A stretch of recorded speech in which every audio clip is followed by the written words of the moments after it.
Hello and welcome to day 20 of the World Cup Minute. We made it through 20 of these, Brandon. 20 consecutive pods. Not necessarily on consecutive days. It was at the start. And now we have a nice slow pace. We can enjoy every game, every minute, if that's possible. 2 o'clock in the afternoon, but tricky when you live in America. But it was a really satisfying game today. Really, I think Croatia fought hard. They made it to the semifinals. They made it to the finals 4 years ago. There's no great tragedy there. I felt like even when Luka Modric came off in the 80th minute, it wasn't like he was weeping as he came off the pitch. It was sort of like, I have won the Ballon d'Or. I've won 5 Champions Leagues with Real Madrid. I've made the finals and the semifinals. Yep.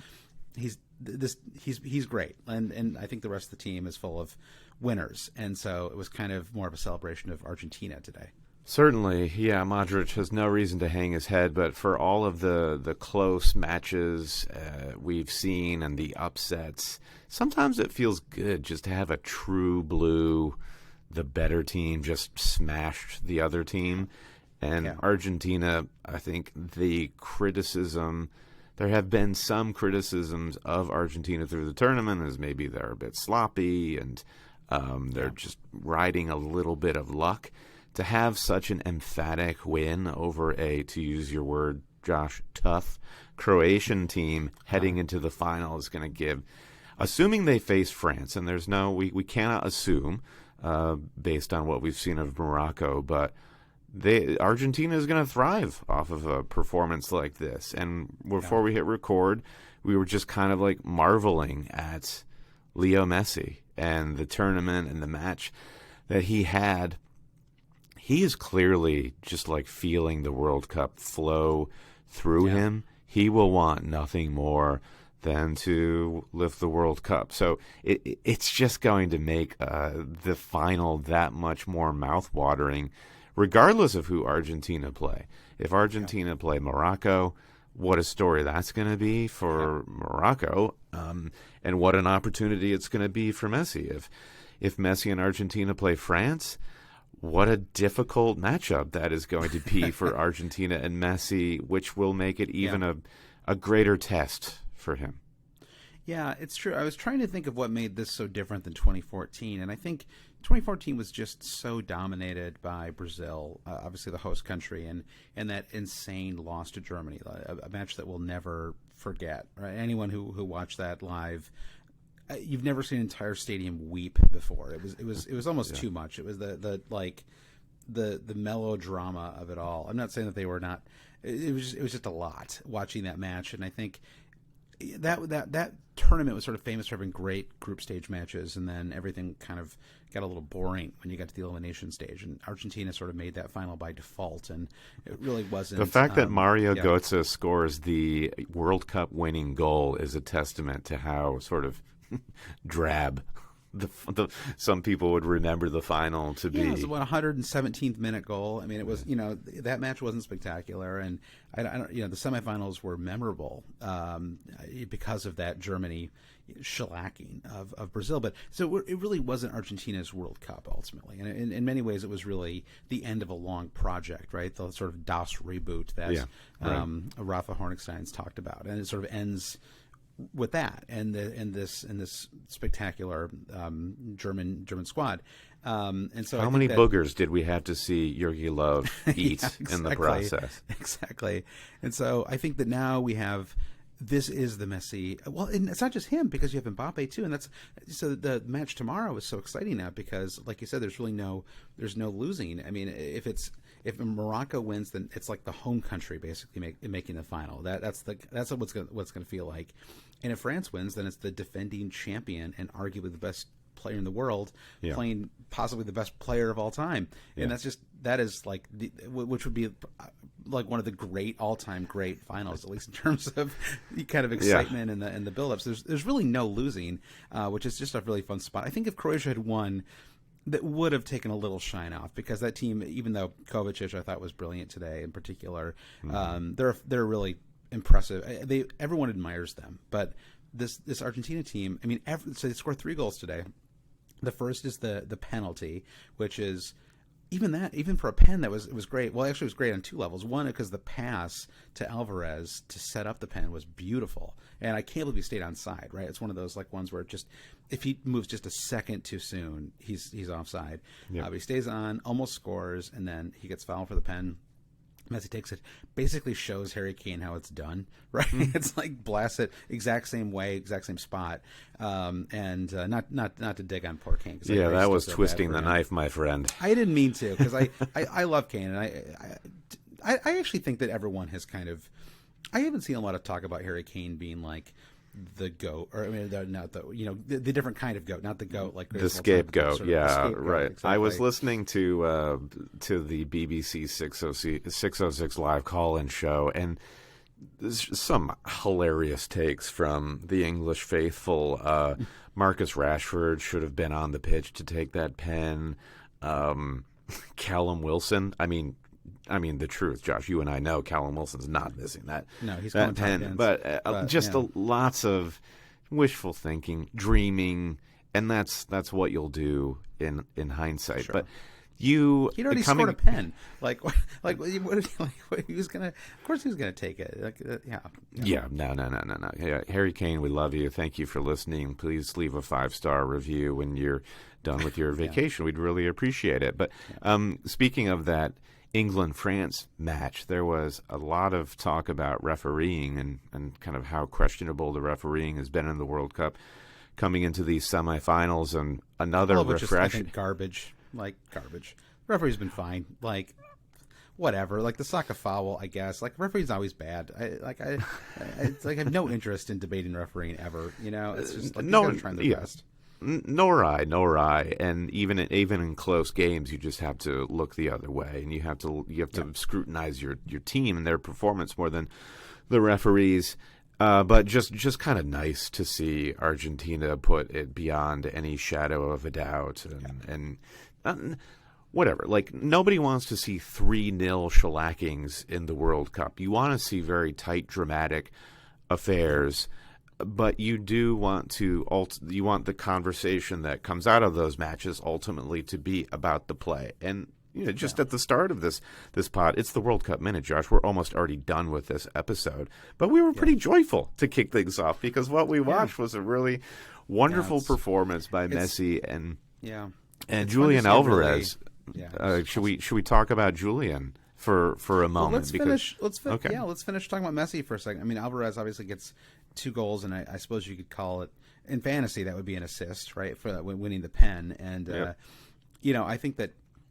Well, yeah, I mean, just to your point, I am in a good mood because seeing a good team play well is exciting. It's always fun. It's why Man City, I find them impossible to just straight up hate, even though they run the league often in the Premier League, because they're just fun to watch, and when they're really clicking, it's brilliant, and it's just hard to hate that, and any objectively. But yeah, I think in the match today, you get the first goal, you get the second goal, which is a perfect counterattacking goal, right? Just perfect, and that I think was where Álvarez really shined. I mean, that's his goal, right? Really was. It's sort of because he just kind of stays with it, right? Takes all these touches off the defenders, and he just sort of keeps going. It's so impressive. It's crazy that he's the backup striker for Man City. Right? Yeah. Some people will say he's like 19. I think he's 22. Actually, he's a little older than you think. Okay. Looks younger. It's the Ferran angels Torres with dirty faces sort of look. But I think some people will say that Álvarez enjoyed a little bit of luck on that, our second Argentinian goal. But the amount of balance that an attacker in his position has to have to stay with that ball, the focus exactly to follow the chaos of running through those defenders. So yeah, it's a marvelous goal. Okay, marvelous. So which brings us to the third goal, Josh. Paint the picture. I mean, it's got to be one of the all-time great. I don't know. I mean, it doesn't have that kind of. There's not a minute of build. It's not like one of the the old the Maradona '86 where he sort of goes through the entire team or whatever. But in terms of the controlled brilliance of what Messi does in the 15 seconds where he bosses the premier. I mean, the articles were written about how great this Croatian defender is that he bossed. You know, I'm actually forgetting his name right now, but you know, he's the one with the Batman mask on. You know, helping Batman his broken Batman, yeah, helping his broken nose, you know, so he just. It's like he just kind of knows that if he keeps working, it's a classic Messi goal, right? He never falls over, never tries to sell a foul, just keeps pushing, turning, right? It's like I'm sort of using my hands right now for anyone not watching on the YouTube, and it just turns, and then finds a goal, and then once he does that, Alvarez all he has to do is just touch it in, and but it's just brilliant. I mean, it was really wonderful to see. Yeah, and it is now a real partnership, it seems, for Argentina, the Alvarez-Messi partnership, which is... Yeah, did Martinez even get on the pitch? Maybe like 10 minutes left or something. Yeah, he came in like around the 65th minute, but so he was actually a spectator for that Messi-Alvarez goal. You're talking about Lautaro Martinez, of course, yes, not the various other Martinezes who are in the orbit of the World Cup. Yeah, I'm talking about Lissandro. You have Lissandro and Lautaro. Lissandro is the short center back, and Lautaro is who I'm thinking of, who is the forward who scored the winning pen. Yeah, Guile, exactly. So he's an amazing player, and the fact that he can't get he actually didn't come on. It looks like so the fact that he didn't even come on this match is kind of remarkable because. I mean, Juan Foyth came on over him, Brandon, your boy, Juan Foyth. So just a really impressive team. I'm really excited about Sunday's match now. And I kind of, not that we need to have this debate right now, but there's just something about the way that he plays that I just really enjoy more than Ronaldo. Right? Just the fact that he doesn't try to score himself on that play is one thing alone, right? It's like can you imagine Ronaldo doing all of those things in the corner and then pass? I don't know. Maybe that's a little unfair because he did set up a chance late in the Portugal match, but it feels like this was his. And I was a little younger than I'm like qualifying this so much. It's like ruining all the kind of sharpness. Got it. Of my point. Yeah. Sharpen this take up, Josh, and come back. Yeah, it's getting duller tomorrow. and duller as it goes. But it now gets to be one of the signature moments of his career, I think. And certainly, if they win, I think that we'll look back at that as one of his great moments. It's going to make every highlight reel, right, for his long career. Yeah, and he will be a two-time World Cup finalist. Regardless of what happens in the final match of this World Cup. So the legend of Messi carries on and on. So kudos, hats off to Argentina. Any wants, wishes, desires for the Morocco-France game tomorrow? Well, I think what's cool is that Messi has been brilliant, and he still actually does not have player of the tournament locked up. Because tomorrow we get Mbappe out there who had a slightly quiet match in the England match. We did talk about this. I mean, he certainly he deserves some credit for the first France goal, but still a little bit quiet. And now he gets to have his moment tomorrow, perhaps. But it's against this Morocco defense that has conceded, I believe it's one goal the entire tournament, and that was an own goal. So they've only scored on themselves. No one has actually scored on Morocco except Morocco. So I like it that way. You know, like it's like they showed everybody else how it's done. Like this is how you can score on us in theory, but you're not going to be able to. We're going to stop you. So it's kind of fun to see how this all shakes out tomorrow. Can this brilliant French attack break down this fantastic organized defense? And I think that's a really, to me, that should be fun to watch. I don't think it's going to be like a midfield battle. I think it's all going to be fought basically in Morocco's end of the pitch, and whether they can hold off. And I don't know. I mean, because what happened today, where you have the relatively early Messi pen, it really did change the game, and then it's kind of over for Croatia from there. It was just going to be so tough for them to come back from that, especially with Argentina have their tails up. So if Morocco concedes early tomorrow, I could see it being a very similar match to today. Yeah, injuries are just going to be really important for Morocco. People have talked about the system that the new manager for Morocco has locked up, and it's fairly interchangeable with players. But they've is Saïs, he did his hamstring, so it seems like it would be crazy for him to play. See if he's This is just the worry for Morocco, and you wonder if they're in a position like Croatia where it's been a great story all to this point until they come up against a huge juggernaut of a team in France. So yeah, I'd love to see Morocco hold France close for at least the first half, and then let the fireworks go in the second. Yeah, bring on French.